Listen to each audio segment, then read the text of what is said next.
Como decía el pastor hace unos minutos, esta es una casa de generaciones.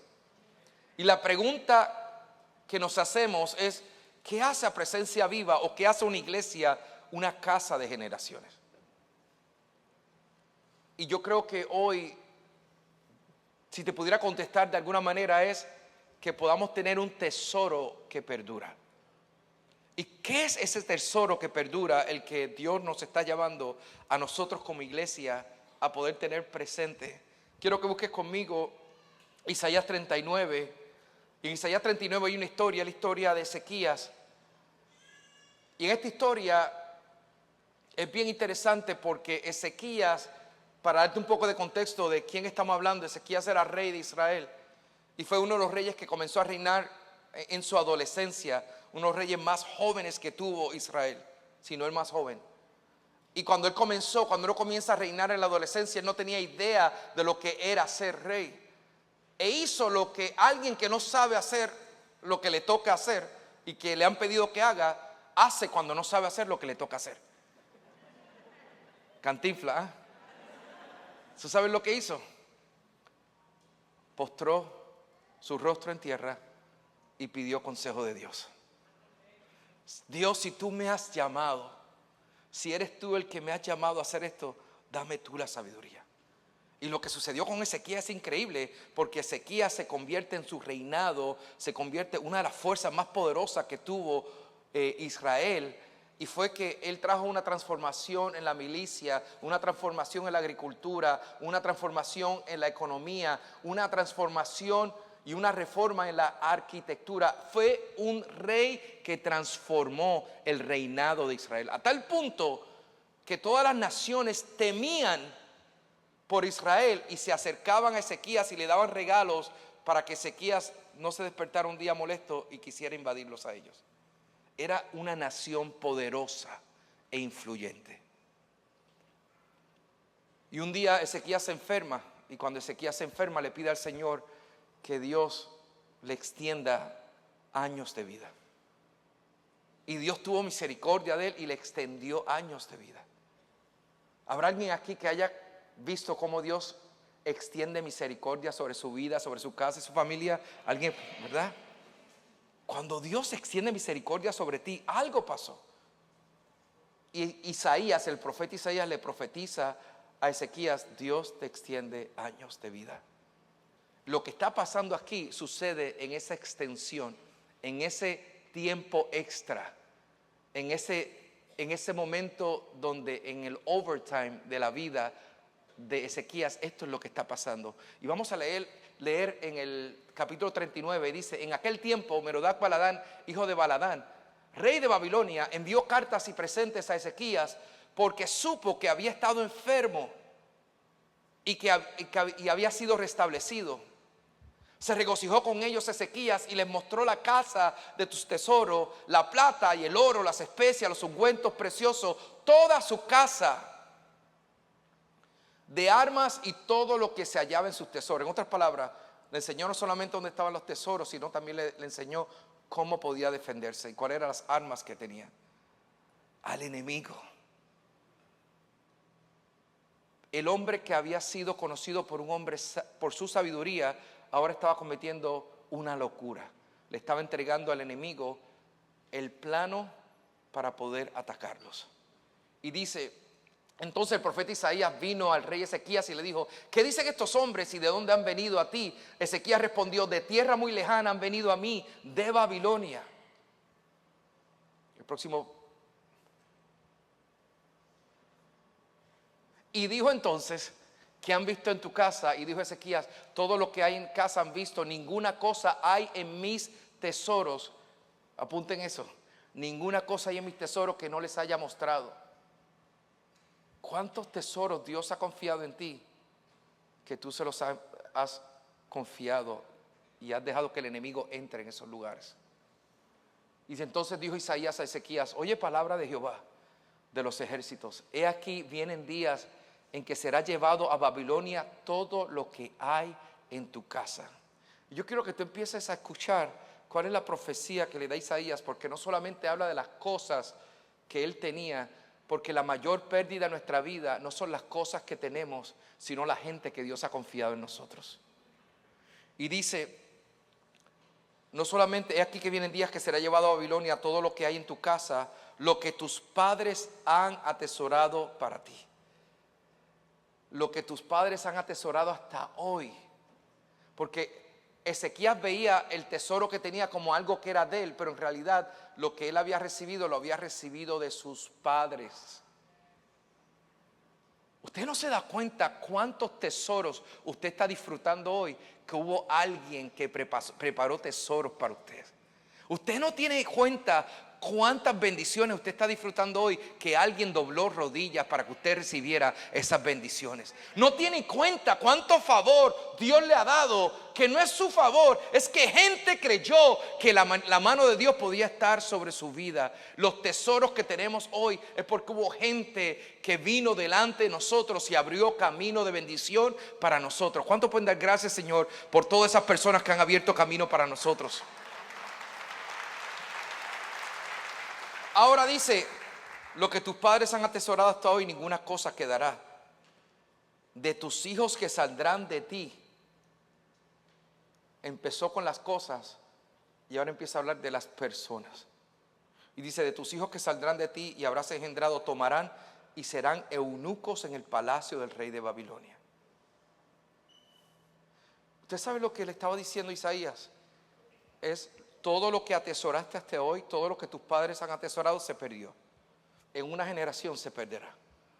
Pero lo dice, lo más difícil no es que te tomaron del pasado, la riqueza del pasado que tú has recibido hoy.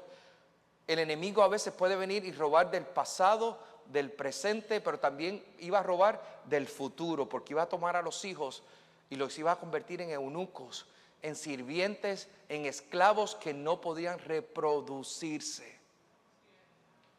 Le iba a quitar la capacidad de que una nación entera se reprodujera por una mala decisión, por una decisión que no pudo entender el lugar de influencia que tenía Ezequías. Y la respuesta de Ezequías no deja de sorprenderme. Hace años que me encontré con este pasaje por primera vez, todavía lo leo y todavía me sorprende la respuesta de él, porque dice, a lo menos haya paz y seguridad.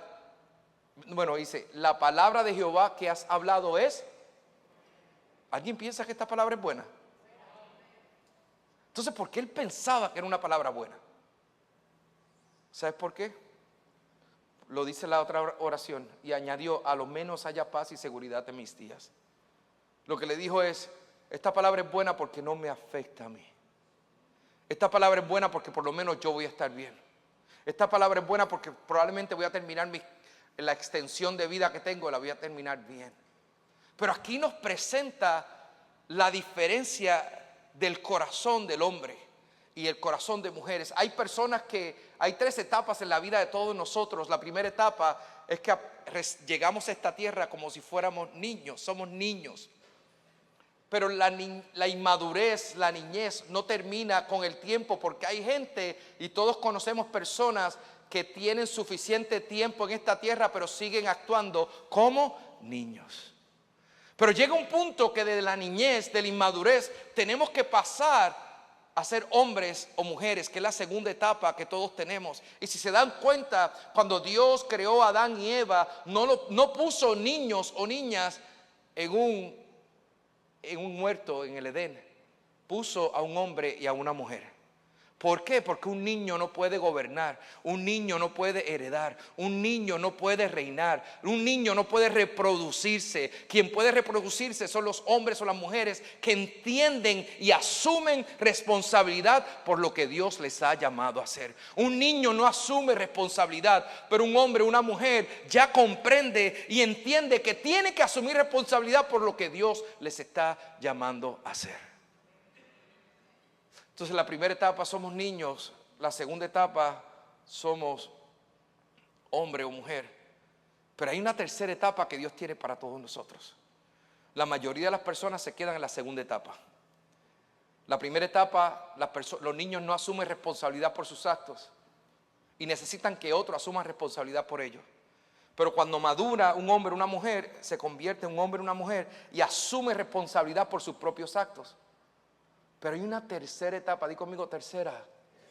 Y la tercera etapa tiene que ver con convertirnos en padres y madres espirituales.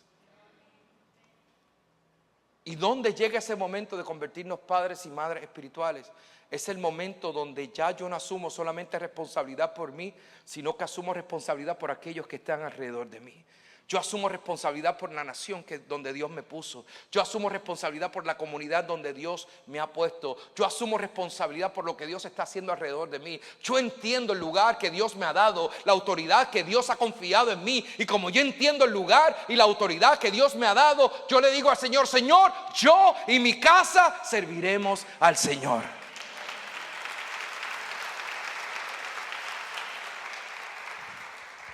Y si piensas que una decisión no cambia la vida de una familia, no solamente vemos en Ezequías como no solamente una generación, generaciones se afectaron por abrirle la puerta al enemigo a tu casa. Quiero contarte algo que pasó, y es la historia de dos hombres. Hay uno que se llama Jonathan Edwards y el otro se llama Max Hughes. Jonathan Edwards era un evangelista y Max Hughes era una persona, un delincuente, un criminal. Y en un momento dado, alguien estaba trabajando en una prisión, y mientras estaba trabajando en la prisión se dio cuenta que estas personas que estaban en la cárcel todos tenían una misma ascendencia, un mismo linaje, que estaban todos conectados familiarmente. Y él dijo: ¿qué hizo que esta descendencia se afectara tanto? Y empezó a estudiar y se encontró con que todo comenzó con un familiar que tenían todos en común, que se llama Max Hughes.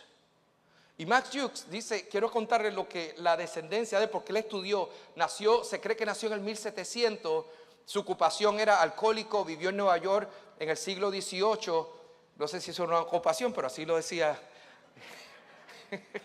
No sé qué tiene una ocupación como ocupación alcohólico. Antecedentes: era ateo, sin educación, llevó una vida desenfrenada.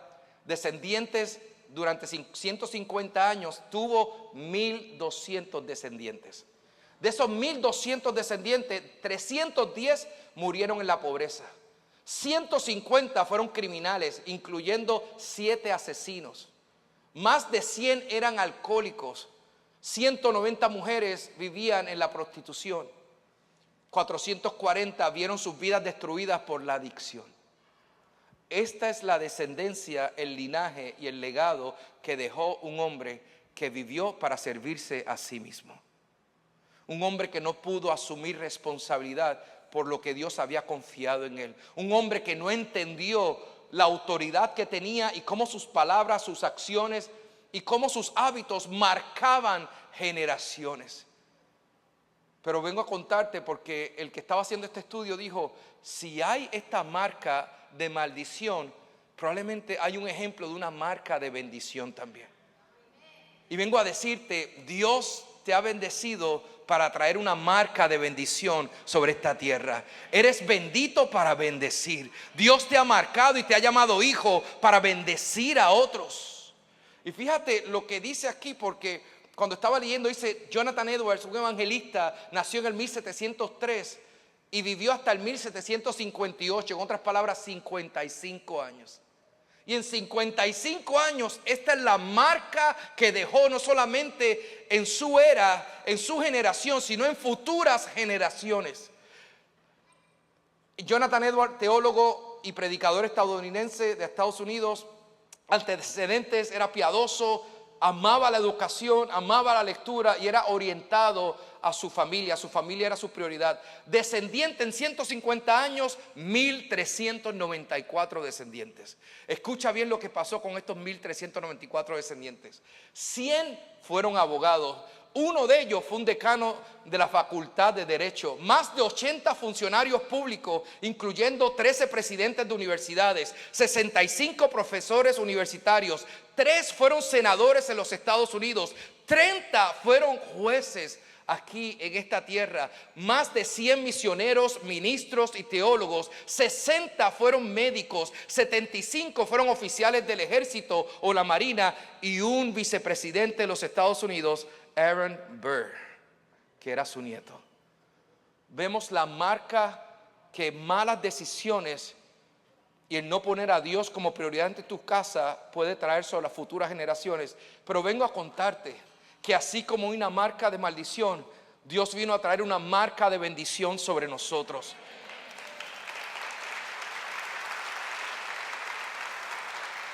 Escucha bien, porque el error de Ezequías es que él tenía mucha autoridad, pero no entendía lo que esa autoridad representaba.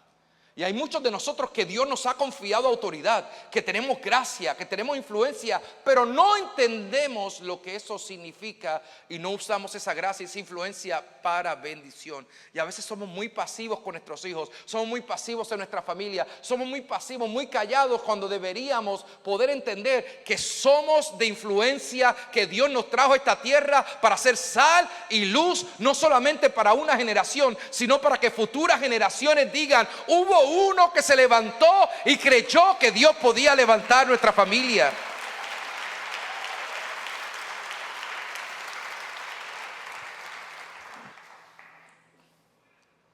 Mi familia, parte de mi familia, el lado de mi mamá, se dedicó gran parte de su vida a tener circo. No porque éramos payasos solamente, aunque hay muchos payasos allí, pero nos dedicamos a hacer circo porque era lo que se conocía. Pero los que conocen el mundo del circo saben que había muchos vicios envueltos, mucho dolor, hijos por todos lados.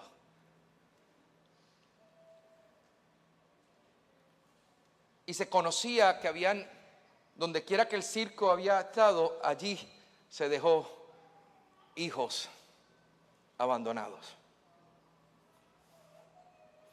Y esa es la marca que tenía nuestra familia. Pero una mujer, mi bisabuela, en un momento se encontró con el Señor y entendió que aunque no tuviera toda la autoridad, tenía toda la influencia. Que aunque no tuviera todo el poder familiar, tenía toda la autoridad de Dios que Dios le había confiado. Y ella en su cama estaba enferma y en su cama oraba y decía: Señor, que mis hijos te conozcan, aunque sea en la cama de muerte, pero que te conozcan. Señor, levanta de esta generación gente que te ame. Levanta mi generación gente que cree en ti. Cambia la marca de maldición, de abandono, de orfandad. Marca la marca de suicidios, la marca de vicios, la marca de divorcio. Cámbiala por familias que crean en ti, por familias que se levanten para restaurarse, para amarse. Una mujer en su cama de muerte era esa su oración. Pero Dios la tomó en serio. Dios la tomó en serio a tal punto que mis padres se casaron muy jovencitos en condiciones muy difíciles. Mi papá terminó en la cárcel muy joven. A los 16 años estaba en la cárcel porque estuvo desde los 12 envuelto en el mundo de las drogas. Se divorciaron mi mamá y mi papá y parecía que todo iba a terminar allí. Pero hubo alguien que estaba orando por bendición para sus hijos, para sus nietos. Alguien se levantó y asumió responsabilidad, no solamente por su vida espiritual, sino por ella y por los suyos que vendrían después. Y esta mujer comenzó a orar. Dale ese aplauso fuerte, Señor. Y esta mujer estaba orando. Y un día mi papá se encontraba en la cárcel. Mi papá y mi mamá se divorciaron. Pero después de tiempo estar en la cárcel, ahí toma una decisión por Cristo. Los que estaban divorciados, separados y heridos se reconcilian, se perdonan y se casan por segunda vez. Y como fruto de ese matrimonio, de esa unión, nace un hijo inteligente, talentoso. ¿He dicho nombre yo? No he dicho. Pero lo que quiero decirte es, lo que estaba destinado a maldición, por una mujer que se paró en la brecha, por una persona que creyó. Yo quiero animarte en esta hora a creer que tú puedes ser parte de una nueva historia para tu familia. Tú puedes ser parte de un nuevo destino para tu familia. Tú puedes ser parte de los que se levantan y dicen: yo y mi casa serviremos al Señor. ¿Habrá alguien aquí que dice amén?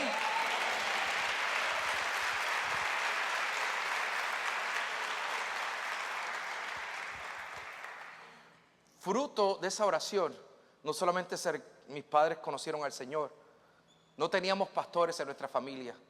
Hoy día existen 8 pastores en nuestra familia, porque una mujer le creyó a Dios. Yo nunca la conocí.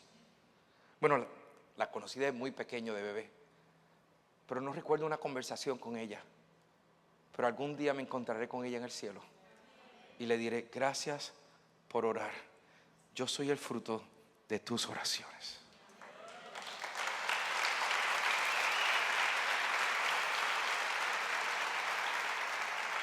Y me pregunto yo, ¿cuántos de nuestros nietos se levantarán un día y dirán: gracias por orar por nosotros, gracias por ser ejemplo, gracias por perdonar cuando te hirieron, gracias por creer cuando parecía difícil que había que creer, gracias por ser generoso cuando teníamos un corazón tan duro, gracias por creer? ¿Y qué sucede? Que el plan de Dios, cuando Dios se refiere a sí mismo en el Antiguo Testamento, Él habla y dice que yo soy el Dios de Abraham, de Isaac y de Jacob. En otras palabras, Dios no es un Dios de una sola generación. Dios está buscando que cada generación pueda levantar a la próxima y que la próxima generación pueda levantar a la próxima. Ese es el plan de Dios, ese es el corazón de Dios. Pero esto es lo que sucede, que cada generación piensa diferente. No sé si te has dado cuenta, porque cada generación tiene una asignación diferente. Y como cada generación tiene una asignación diferente, vemos el mundo con lentes diferentes, porque tu asignación determina tu visión. Mis padres vieron el mundo diferente. Mis padres fueron pioneros, fueron los primeros que conocieron al Señor en su familia. Ya yo no soy pionero, me toca una asignación diferente. Pero quiero presentarte esta tabla aquí, que habla un poco sobre las diferencias que pueden haber en nuestras generaciones. Los padres, aquí voy a hablar un poco sobre mis padres. Yo estoy aquí como los hijos de mis padres, y van a ver a los nietos, son mis hijas. Esto representa un poco las 3 generaciones que a Dios le interesa: Abraham, Isaac y Jacob. La influencia de nuestros padres, de mis padres, eran los gobernantes y los héroes. Como la influencia eran gobernantes y héroes, Winston Churchill, todas esas personas eran los que marcaban el pensamiento de toda una generación. Pues el discurso a la hora de hablar. ¿Habrá alguien aquí que se crió en la iglesia que pueda levantar la mano? ¿Quién se crió en la iglesia? ¿Alguien? Ok. Cuando pequeño yo recuerdo que los predicadores hablaban y predicaban como si fueran discursos, porque la gracia de Dios está contigo. Y eran discursos porque era mucho lo que se admiraba y lo que se veía en esa generación. Se comunicaban como discursos. La educación era formal, porque muchos de nuestros padres no tuvieron educación. Ellos admiraron lo que no tenían y querían que nosotros pudiéramos tener lo que ellos no tuvieron. El vestir era formal porque representaba respeto. No solamente la vestimenta, la interacción era en persona. Yo recuerdo un día que mi mamá, yo estaba viendo televisión. Y estaba viendo televisión cuando era niño, cuando no se le podía poner pausa a la televisión. Mire, no había nada peor que alguien quisiera hablarte en el momento que tú querías ver algo tan importante. Y tú decías: no puedes hablar 5 minutos. No había una pausa. Usted no sabe lo que un botón de pausa me ha salvado la vida a mí. Y mi mamá me dijo: Jacobo, necesito que vaya a la vecina y le pregunte tal y tal cosa. Y yo dije: yo no quería irme porque estaba viendo algo. Fui y me acordé que teníamos un teléfono y que yo podía llamar a la persona, no tenía que ir a la casa de la persona. Tomé el teléfono y lo marqué. Ya le estoy diciendo todo, ¿verdad? Con eso. Hey, si te reíste es que tú eres de mi generación también. Para los más jóvenes, que los teléfonos antes eran así. Y si te equivocabas en el tercer número, tenías que empezar nuevamente. Toda una tortura, tú no sabes, no tienes idea. Mire, mis hijas no tienen idea de cuán bien lo tienen. Yo estaba marcando el teléfono y llamé, y cuando estaba llamando, ella me dice: mi mamá, ¿qué estás haciendo? Y yo, estoy llamando a la vecina. Me dice, yo no te pedí que la llamaras. Yo te pedí que fueras a la vecina. Y yo, mami, pero es que yo estoy viendo algo de televisión. Sí, no, yo te pedí que fueras. Porque cuando uno habla con la gente, tiene que escuchar la gente, tiene que ver la gente y tiene que percibir la gente. Tú no solamente llamas por teléfono, Jacobo, tú tienes que estar allí presente. Y desde ahí, yo molestaba a mi mamá y decía, pero ya no sabía que existían ya teléfonos. Y todo por años eran el chiste de que mi mamá estaba atrás en la tecnología, yo quería que yo fuera allí de persona. Ponle pausa ahí porque más adelante voy a regresar allí. Le dije, la interacción era en persona. El valor de nuestros padres era el sacrificio. Por eso muchas veces decía, tú no sabes todo lo que me ha costado estar aquí para llegar a este país. Cuando yo llegué a este país, esto y lo otro. Porque el sacrificio fue lo que les permitió a ellos edificar un fundamento para que tú tuvieras lo básico que tenemos hoy. Lo que damos por sentado hoy, nuestros padres tuvieron que construirlo de la nada. Y ese fue el fundamento y necesitaron muchos sacrificios porque fueron pioneros.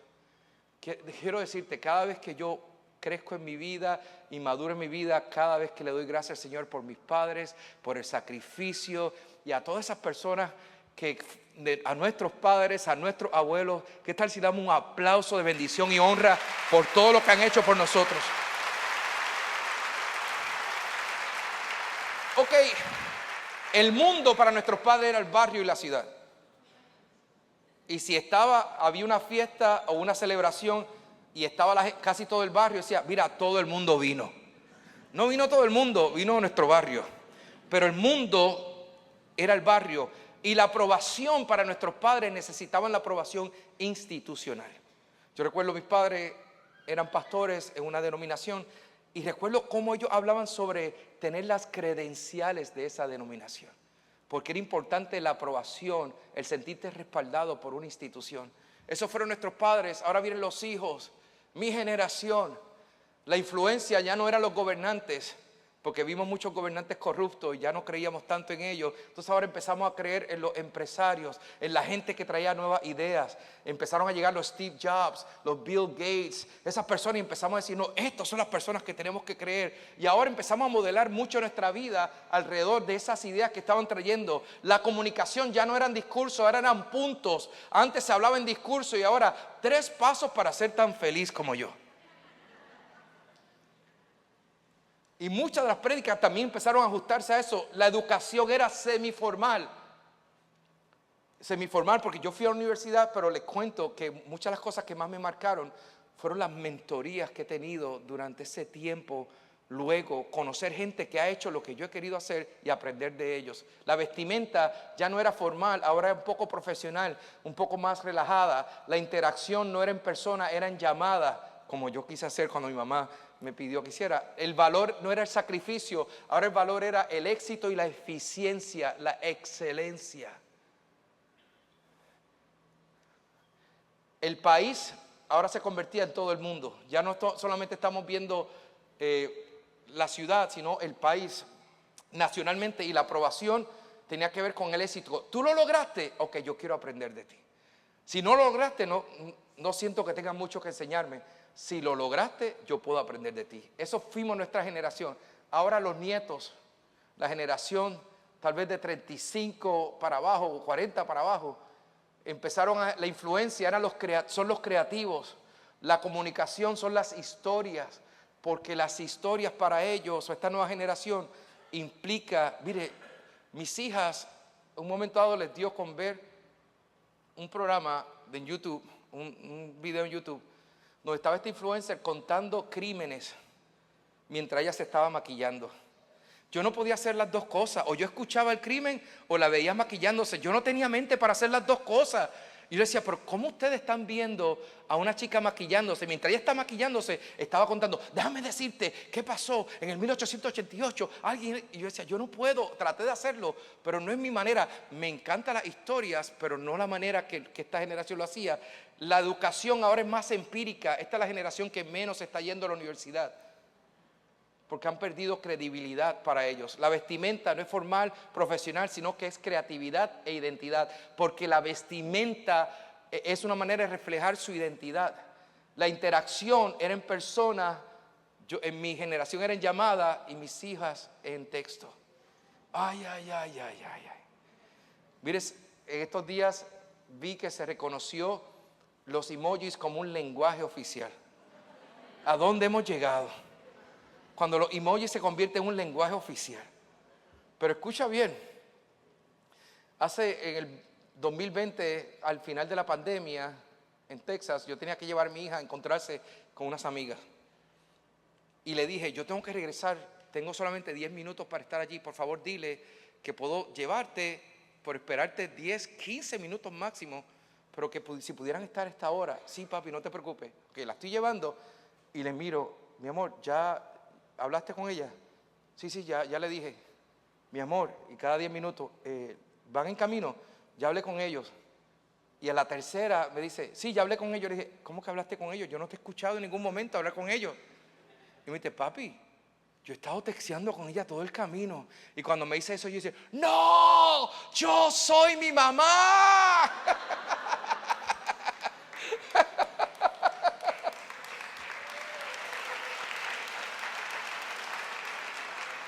Y la cuestión es que aunque lo hicieron diferente, estaba allí la persona.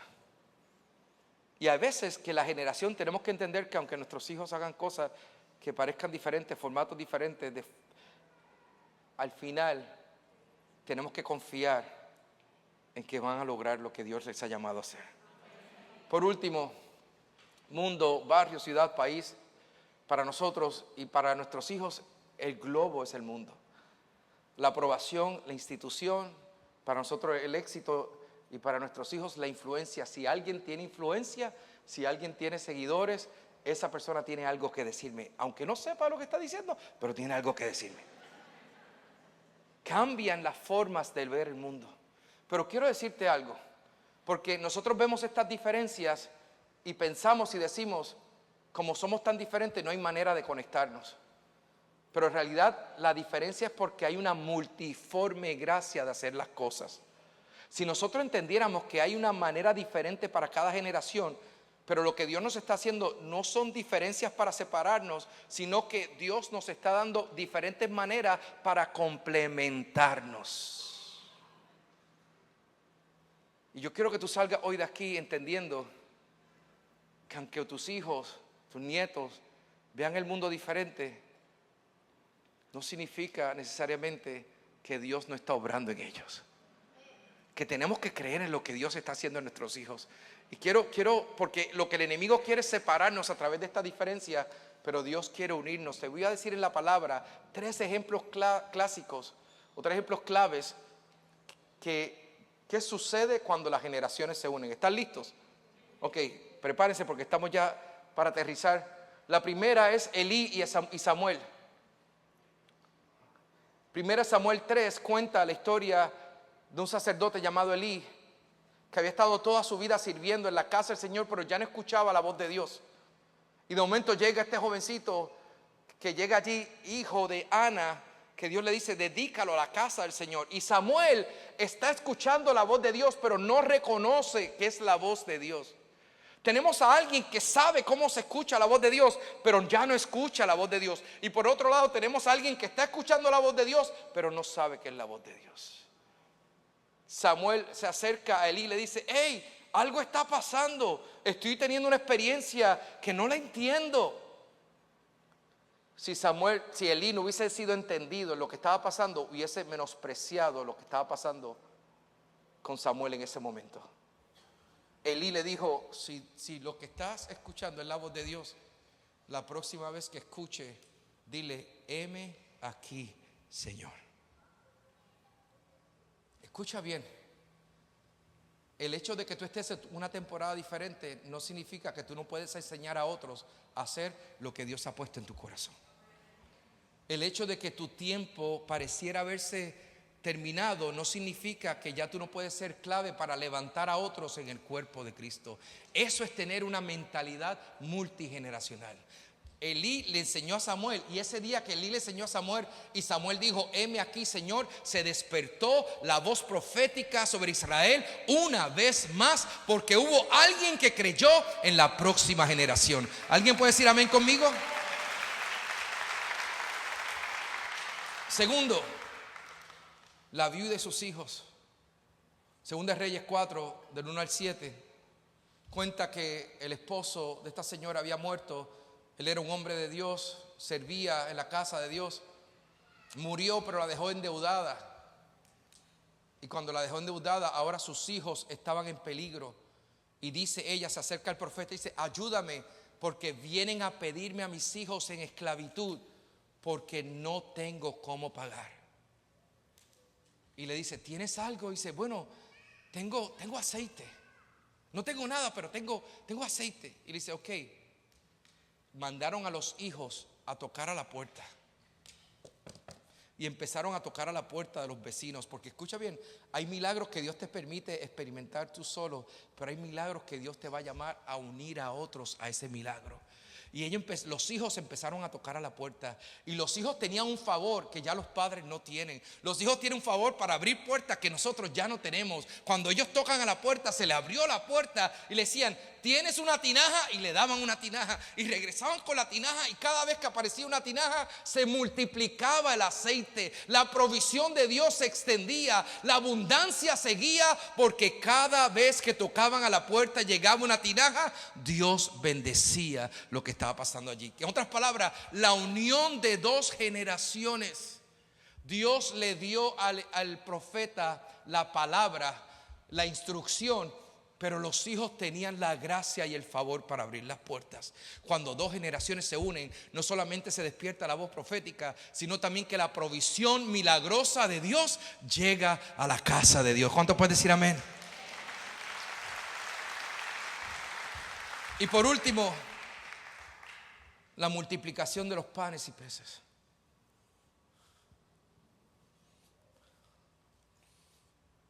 Jesús está predicando, y cuando termina de predicar, le dice a los discípulos: hay que buscar algo para alimentar a esta gente. Y los discípulos le miran y dicen: ¿dónde vamos a comprar el pan? Porque no hay lugar donde comprar. Porque cuando tú tienes experiencia, escucha bien, cuando tú tienes una experiencia, piensa que todo tiene que ajustarse a tu experiencia. Y los discípulos pensaban que la única manera de conseguir provisión, de conseguir pan, era ir a comprarlo. Se les olvidó que delante de ellos estaba el pan de vida, que delante de ellos estaba aquel que podía multiplicarlo todo. Delante de ellos estaba el Verbo, estaba el Dios eterno. Delante de ellos estaba aquel que lo podía hacer todo. Pero un niño tenía unos panes y unos peces. Y esa es la belleza de la próxima generación. La próxima generación no tiene las limitaciones que tenemos nosotros. La próxima generación no tiene las limitaciones, no saben lo que necesitan, y eso funciona para bien también. Porque como no entendía, él llegó con 2 panes y varios peces ahí, y los llevó y le dijo: hey, esto es lo que tengo, panes y peces. Y Jesús lo tomó. Una generación estaba acostumbrado a la experiencia que eran los discípulos, pero había otra generación que no tenía límites. Quiero decirte que la iglesia gana cuando creemos en la próxima generación. La iglesia gana cuando unimos experiencia con la fe de la nueva generación, cuando unimos la sabiduría con la nueva fuerza de la nueva generación, cuando somos capaces de creer que tú eres valioso por los años que has dedicado aquí, pero también tienes que abrir espacio para que se levante una nueva generación y poder impulsarlo para lo que Dios tiene con ellos. Y fíjate lo que sucedió aquí, porque cuando vieron que Jesús oró por los panes y los peces no se multiplicaron cuando Jesús oró por ellos.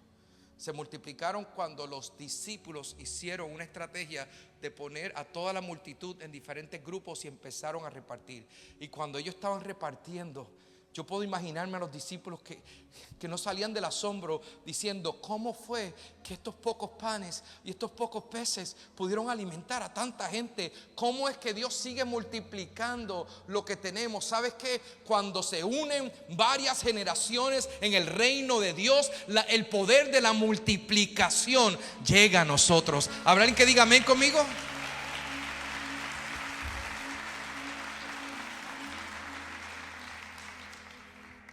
Cierro con esto. Dios le dio a David una visión de levantar un templo, pero David no levantó el templo. David levantó la pasión, el corazón y la visión. Influenció un pueblo entero con un corazón para adorar a Dios. Y un día tuvo que pasarle los planos a su hijo y creer que lo que Dios había puesto en él era simplemente para preparar camino para que otro viniera y cumpliera lo que Dios había comenzado con él. Hay palabras que Dios te ha hablado a tu vida que no se tratan de ti. Hay palabras que Dios ha dado a mi vida que no se trata de mí, pero yo peleo por ellas como si fueran para mí. Peleo por ellas como si fueran para mí, porque cada vez que yo peleo por ellas, yo abro camino para que la próxima generación pueda alcanzar más de lo que yo jamás alcancé. Escucha bien, cada batalla que tú estás teniendo a solas, cada batalla, cada tentación que tú logras conquistar, cada momento de dificultad que tú aprendes a creerle a Dios, estás haciendo que los gigantes que se están levantando contra tu familia se derriben. Cada gigante que David enfrentó, sus hijos no tuvieron que enfrentarlos. Y yo oro en esta hora que los gigantes que han venido contra nuestra familia se caen, que los gigantes de miseria se caen, los gigantes de divorcio se caen, los gigantes de maltrato se caen, los gigantes de orfandad se caen. Si tú y yo tenemos la capacidad para creer lo que Dios está haciendo y nos levantamos y decimos: yo y mi casa serviremos al Señor, la próxima generación creerá que Dios está entre nosotros.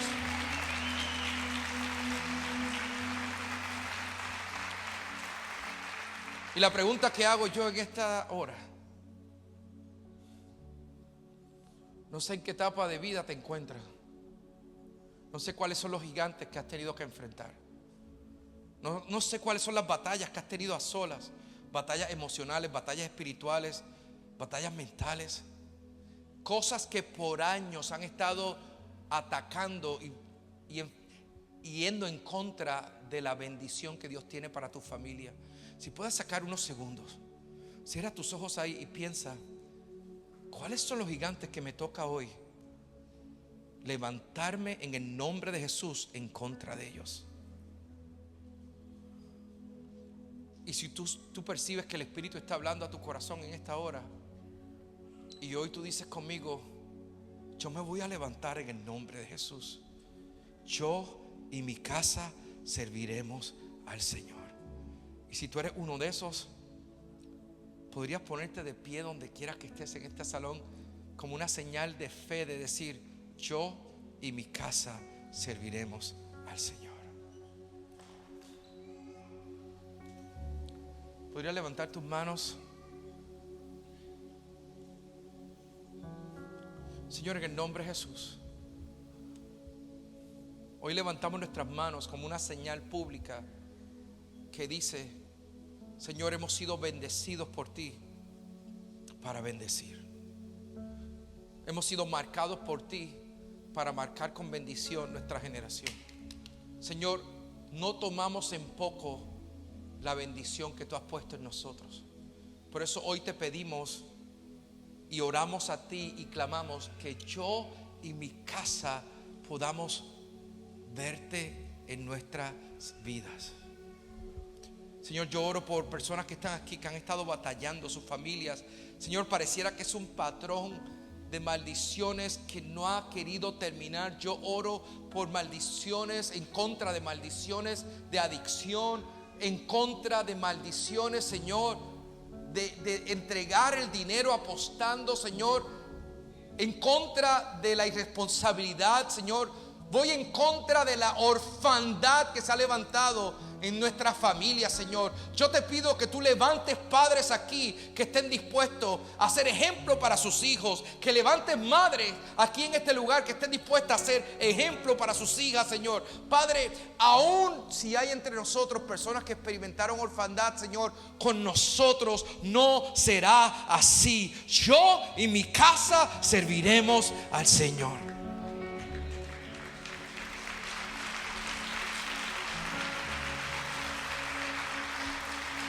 ¿Qué tal si oras conmigo y dices: Señor, tú me has dado influencia y hoy me levanto con autoridad para ir en contra de todo gigante que ha querido levantarse en contra de mi vida, en contra de mi familia. Dame ojos para ver con una visión espiritual y dame un corazón para creer y levantar la próxima generación. En el nombre de Jesús. ¿Cuántos pueden decir amén?